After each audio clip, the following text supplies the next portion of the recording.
Muchas gracias, se escucha, ¿cierto? ¿Sí? Bueno, primero que todo, muchas gracias por la invitación al comité organizador. Yo soy un convencido que uno deja lo mejor para el final, así que le agradezco a los expositores anteriores, fueron muy excelentes sus presentaciones. En los próximos 20 minutos veremos algunas generalidades respecto a las alteraciones del laboratorio hepático. Vamos a ver las pruebas hepáticas específicas, vamos a ver algunos patrones de presentación, cómo nos vamos a enfrentar a estos pacientes y vamos a terminar con algunos casos clínicos interesantes. Bueno, yo sé que llevan 2 días extensos, ¿cierto? Probablemente muchos están agobiados, cansados, ¿cierto? Con mucho sueño, pensando quizás en que esto termine rápido y vayamos a tomar un café o algo más poderoso, ¿cierto? O quizás es lo que vamos a hacer en la noche, o quizás es lo que va a pasar mañana, ¿cierto?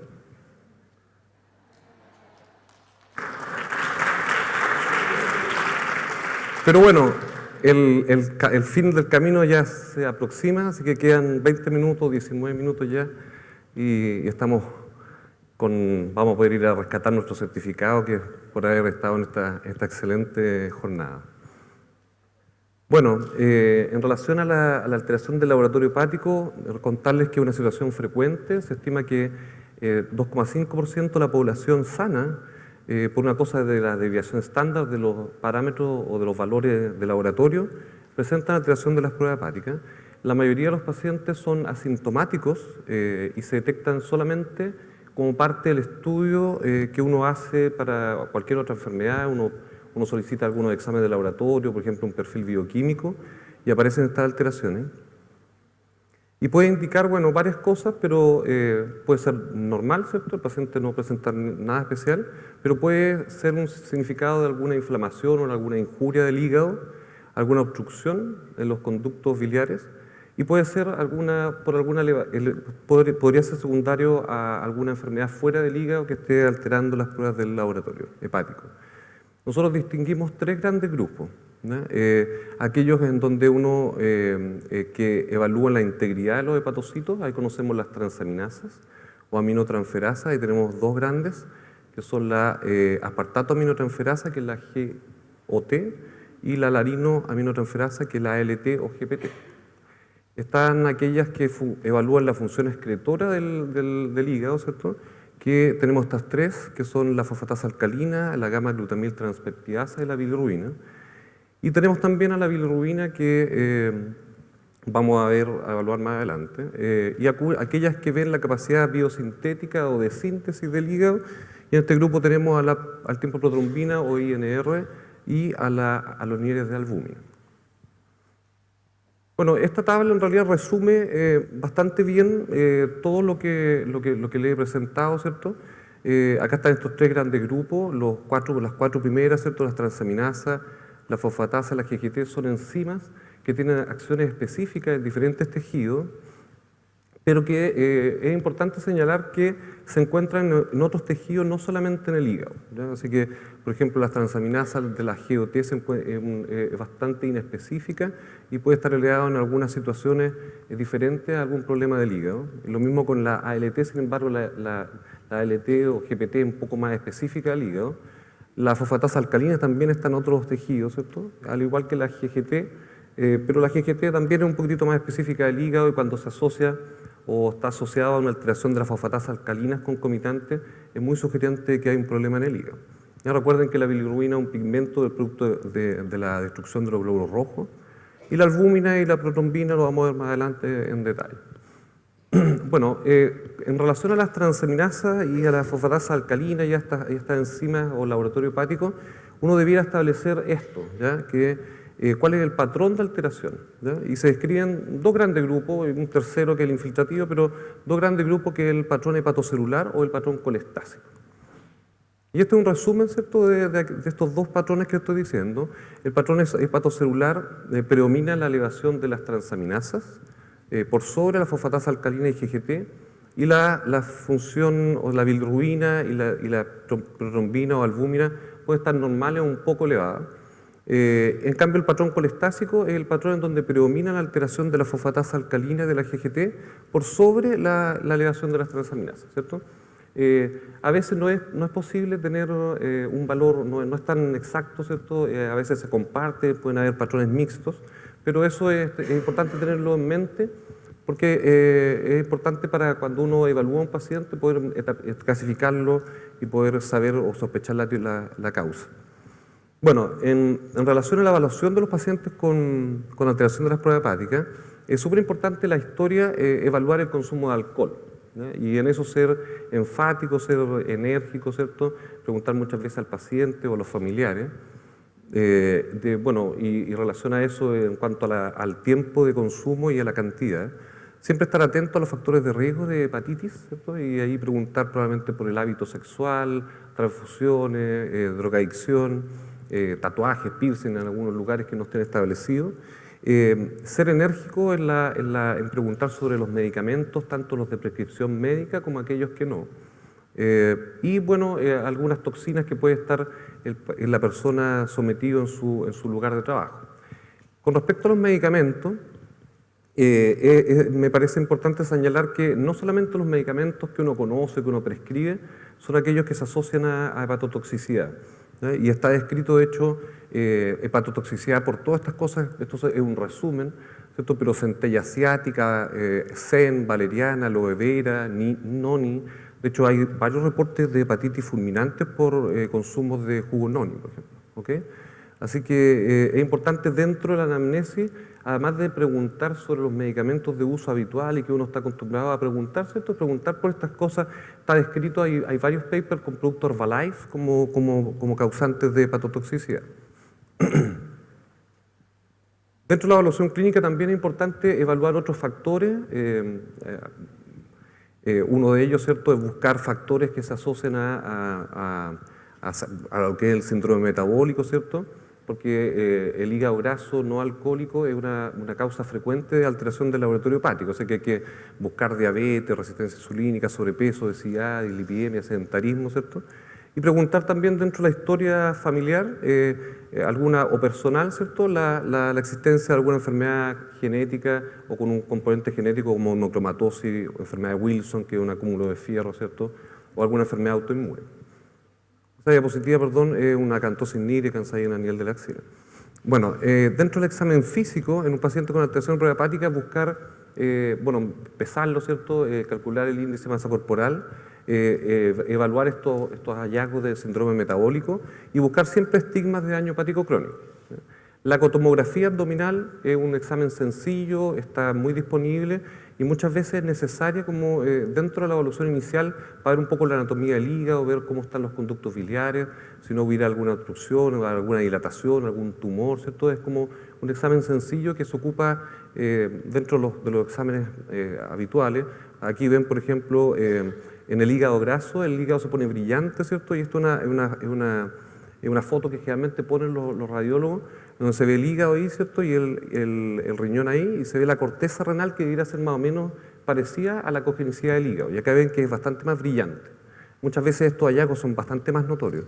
Ahora, si es que en la anamnesis, ¿cierto?, en el examen físico, no hay una sospecha fundada de alguna enfermedad hepática, el paciente se ve bien, la alteración de las pruebas hepáticas es mínima, es menos de 2 veces, por ejemplo, sobre el valor normal, se está demostrado que uno pudiera diferir el estudio etiológico, ¿cierto?, y hacer un control de prueba hepática dentro de 1 a 3 meses, y eso en base a algunos estudios sobre todo este caballero de apellido Lazo, ¿cierto?, en donde él encontró que 30% de los pacientes en donde se encontraban alteraciones de las pruebas hepáticas en forma incidental dentro del laboratorio, en los controles siguientes en realidad se normalizaban y nunca más los pacientes volvían a tener alteración de las pruebas hepáticas, así que es un número no despreciable. Ahora, relacionado específicamente con las transaminasas, pueden haber alteraciones que son mínimas, pero estar detrás de ello una enfermedad importante, ¿cierto? Es así, por ejemplo, en el paciente en donde existe el dato, la historia de haber recibido transfusiones antes del año 96, en Chile, ¿cierto?, que puede tener una hepatitis C. Los pacientes con hepatitis C pueden tener incluso prueba hepática o transaminasas normales. Existen algunos cocientes, ¿cierto? Estos son los más conocidos, el GOT-GPT mayor a 2, que es un cociente que permite sospechar, ¿cierto?, la existencia de una hepatitis alcohólica. El cociente GOT-GPT menor a 1 es propio de los pacientes con una esteatopatitis no alcohólica. Y, por ejemplo, en el contexto de una esteatopatitis no alcohólica o por hígado graso, cuando el score se invierte, orienta que puede haber fibrosis o cirrosis. Y recordar que siempre hay que pedir pruebas hepáticas completas, ¿ya? O sea, si a ustedes le piden un perfil bioquímico y hay alguna alteración mínima, el siguiente examen debiera ser unas pruebas hepáticas completas, porque el perfil bioquímico muchas veces tiene algunas de las transaminasas, no tiene GGT, ¿ok? Ahora, las causas de una elevación de transaminasas son varias, ¿ya? Y puede estar en el contexto de una enfermedad hepática crónica, ¿cierto? Una hepatitis crónica viral como hepatitis B o C, relación a un hígado alcohólico, ¿cierto? Una hepatitis alcohólica, alguna enfermedad autoinmune, enfermedad por hígado graso, siempre medicamentos, ¿cierto? Alguna enfermedad por depósito. Pueden ser en contexto de una enfermedad hepática aguda, ¿cierto?, que se repiten algunas, hepatitis virales, probablemente A, hepatitis isquémica o por drogas también, en el contexto de una inflamación aguda. Y pueden haber también causas extrahepáticas de alteración de las transaminasas, ahí pueden haber alteraciones del tiroides y también enfermedad celíaca. Los celíacos, más o menos un 20% de los pacientes celíacos tienen alteración de las transaminasas. Ahora, siempre el estudio a futuro, el enfrentamiento, se basa en cuáles son las cosas más frecuentes. Y probablemente dentro de las causas frecuentes, esta AAT es alteraciones asintomáticas de las transaminasas, ¿ya? Y las causas frecuentes son el consumo de alcohol, por lo tanto es importante, como le he comentado, de preguntar enérgicamente por el alcohol, medicamentos, ¿cierto?, hacer un listado completo y buscar y preguntar sobre estas hierbas, ¿cierto?, el hígado graso no alcohólico, y el virus de hepatitis C y B. Y menos frecuente, bueno, la autoinmune, enfermedades por depósito, mucho más frecuente déficit de alfa-1 antitripsina. ¿Ok? Bueno, es importante dentro de la cuando uno se enfrenta a un paciente con elevación de transaminasa, es que tratar de no ser un estudio tan amplio, sino que ir tratando de estudiar según lo que uno vaya sospechando clínicamente. Y es por eso que una paciente mujer, por ejemplo, que como les contaba antes, recibió una transfusión hace 20 años atrás y consulta o lo derivan al médico por alteración de las transaminasas, ¿cierto? Probablemente el examen que hay que pedir es un anticuerpo de antivirus de hepatitis C. Siempre insistente en droga, uno podría usar algunos marcadores de uso de alcohol, por ejemplo, marcadores clínicos como hipertrofia parotídea, ¿cierto? En el hemograma ir a buscar aumento del volumen corporal medio o elevación de la GGT o relación GOT-GPT mayor a 2 que son propios del consumo de alcohol. Y hay bases de datos. Yo en la práctica ocupo UpToDate o el PubMed, siempre hago los cruces y siempre, porque todas las drogas se metabolizan en el hígado, así que cualquier droga eventualmente podría ser hepatotóxica. Bueno, la magnitud de la elevación de transaminasas, hay algunos patrones típicos. Por ejemplo, ustedes saben que el hígado graso alcohólico, la elevación más o menos, es raro que sea sobre 300, ¿cierto? Entre 10, bajo 10 veces el valor normal. Recuerden que la GOT en hepatitis alcohólica es siempre mayor a la GPT, ¿ya? En el hígado graso no alcohólico, la elevación es un poco menor. Es raro en un hígado graso, en una esteatopatitis no alcohólica, que las transaminasas sean sobre 150, generalmente de ahí hacia abajo. En la hepatitis agudas virales o por toxinas y en la hepatitis isquémica son probablemente los valores más altos de elevación, ¿ya? Esas hay miles, ¿cierto? Son de miles. Y en la hepatitis crónica por virus C y por virus B, la elevación puede ser muy, muy discreta o puede incluso las transaminasas estar normales. Bueno, para terminar con lo de las transaminasas, recordar que también existen elevaciones no hepáticas, ¿cierto?, extrahepáticas, porque las transaminasas entonces no son propias del hígado, y en cuadros de hemólisis, infarto, falla renal, infarto intestinal o lesiones musculares podrían también ser causa de esta elevación. Existen algunos modelos como para, que nos ayudan a cómo aproximarnos, y este me parece adecuado, ¿cierto? Inicialmente uno podría revisar, ¿cierto?, siempre medicamentos, terapia con hierba, el abuso de alcohol, obtener serología para virus B y C, screening de hemocromatosis, evaluar todos los aspectos de hígado graso, todo lo que tiene que ver con síndrome metabólico.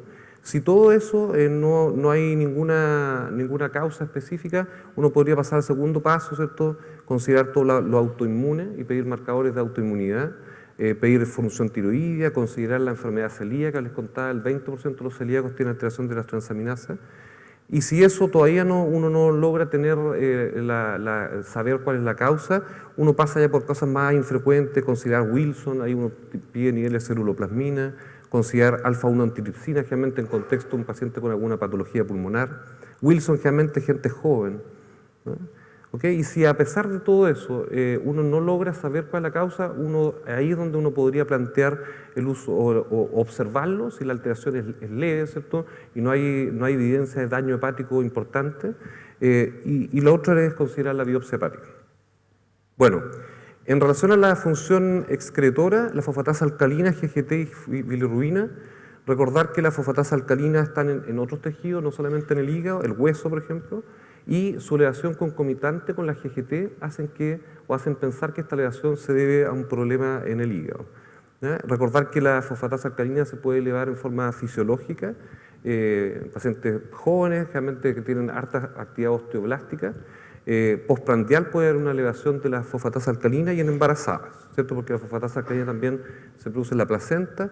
Hay muchas causas, lo puse nada más que para que vean, de aumento de la fosfatasa alcalina, tanto intenso como moderado, que pueden ser, como les digo, tanto intrahepáticas como extrahepáticas, ¿ya?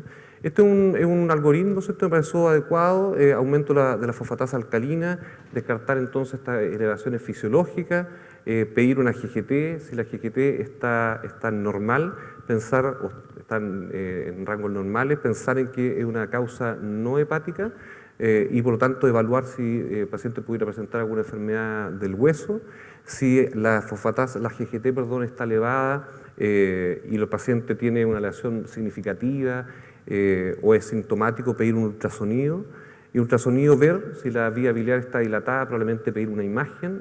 Actualmente probablemente el paso siguiente sería hacer una resonancia.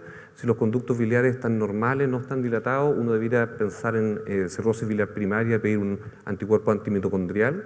Y si a pesar de todo eso uno no sabe bien qué hacer, uno podría considerar la biopsia hepática. Y obviamente que si en el ultrasonido hay una masa pulmonar, hepática, uno procede según cómo responde.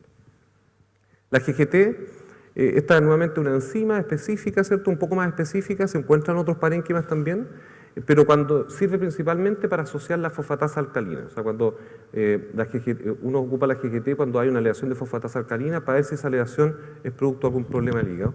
Y es importante saber que es una enzima que es muy inducible tanto por alcohol como es un marcador casi de consumo de alcohol y de algunos medicamentos. Así, cuando uno ve una GGT alta, uno tiene que pensar y buscar activamente el alcohol. Las causas son esas, está la enfermedad hepática y otras, como no es exclusiva del hígado. Lo importante es que no se encuentra en el hueso. Entonces, por eso es que cuando la fosfatasa alcalina está elevada y la GGT también, uno puede pensar en que la elevación de la fosfatasa alcalina no es ósea. ¿Okay? Y obviamente que si estamos en el contexto de una relación GOT-GPT mayor a 2 más un aumento de la GGT, hace pensar firmemente en que el alcohol puede estar influyendo. Bilirrubina, ¿cierto? Recordar que el producto de la elevación de los glóbulos rojos está la indirecta o no conjugada y la directa. Recuerden que pasan por el hígado y la glucuroniltransferasa las conjuga en una bilirrubina hidrosoluble que se elimina por la bilis. Evalúa principalmente la función excretora del hígado y recuerden que están metidas dentro de varios puntajes que uno ocupa para daño hepático crónico, como es el Child o el MELD. Ahí están las causas, ¿cierto? La hiperbilirrubinemia no conjugada. Las causas más frecuentes son hemólisis, un Gilbert, que es una condición bastante frecuente y benigna, ¿cierto? Reabsorción de hematomas.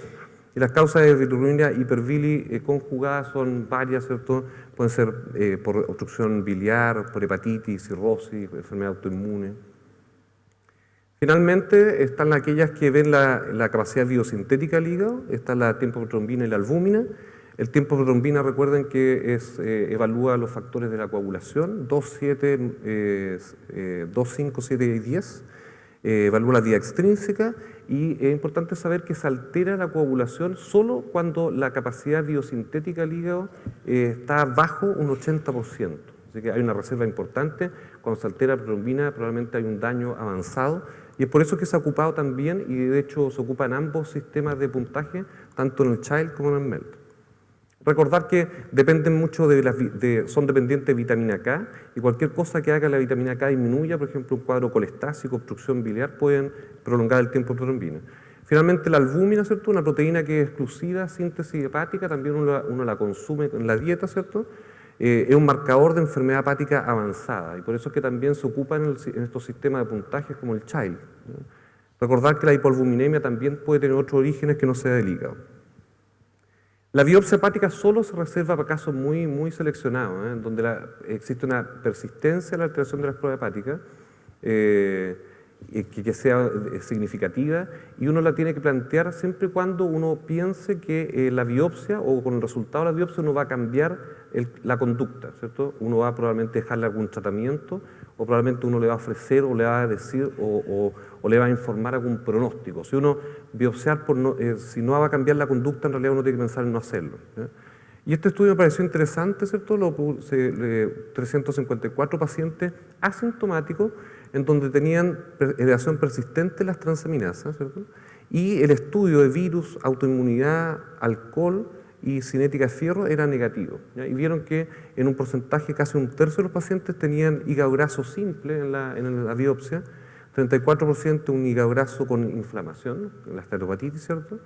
Hepatotoxicidad por droga, un 7%, y el resto ya más infrecuente, hepatitis autoinmune, cirrosis biliar primaria, colangitis esclerosante, y en algún porcentaje menor fue normal. Bueno, hasta lo que alcancemos en realidad vamos a poner algunos casos clínicos, como no hay teclea yo los voy a resolver, ¿no? Así que no los voy a dejar participar.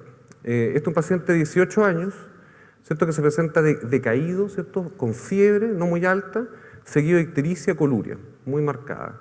Dentro de los exámenes tenía transaminasas altas, ¿cierto? 1200, 1300, fosfatasa alcalina ligeramente elevada, una bilirrubina de 6, de predominio directo, ¿ya? Y una función sintética del hígado que era normal, ¿ya?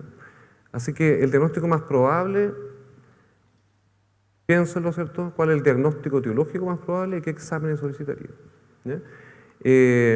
Entonces acá es donde uno tiene que tratar de poner de usar estas cosas, ¿cierto? Y pensar, este es un patrón hepatocelular, ¿cierto?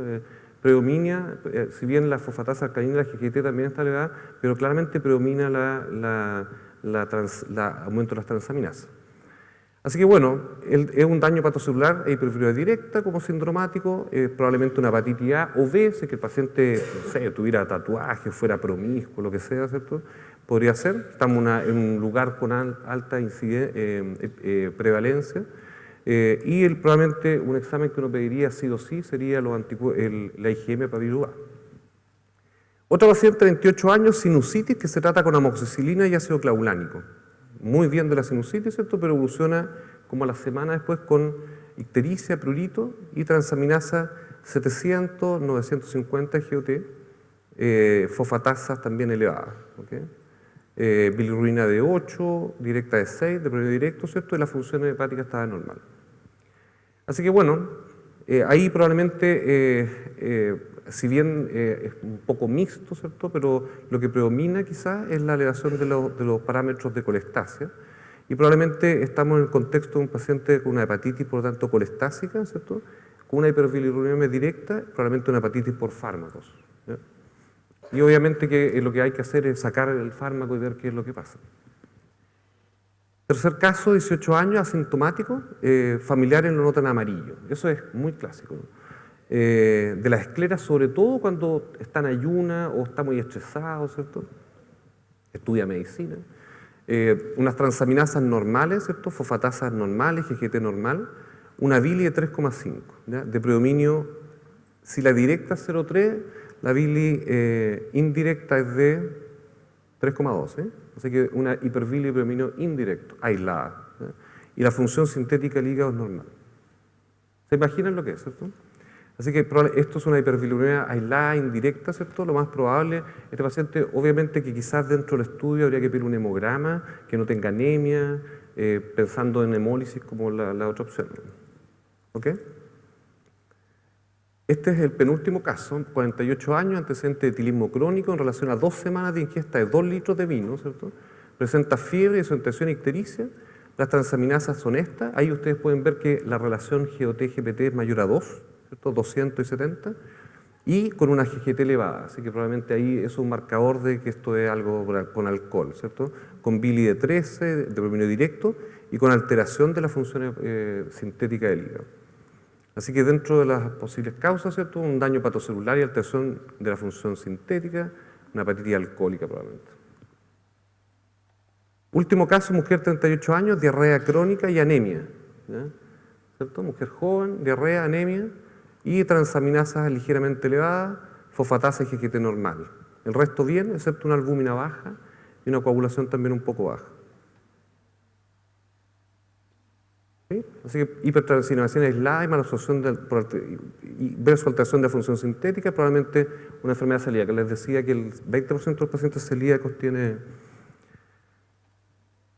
Eso es todo, muchas gracias.